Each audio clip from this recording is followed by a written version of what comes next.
আমার শেষ একটা কথা হল। একটা কথা না, একটা কথা শুনবো না, একটা কথা শুনবো না।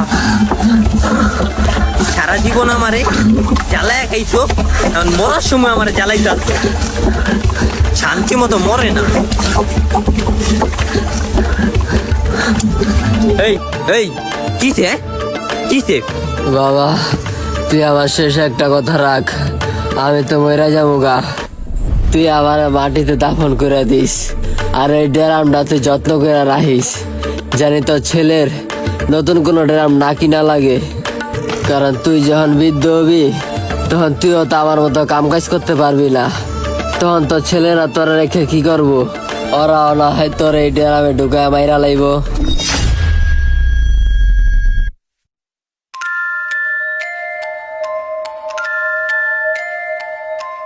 বাপরা হয়ে গেছে সবজি তরকারির মতো, তাজা থাকলে অনেক দাম থাকে, আর হুট্টা হয়ে গেলে কোনো মূল্যই থাকে না। আব্বা বাইরান, আমি বাইরে কি করব? ভাইজান। আমি মইরা যাবো। আমি বাইরে বলা, বাইরান আমি বাইরে বলা, আমি বাইরে বলা, না বাইরান, আমি বাইরে বলা।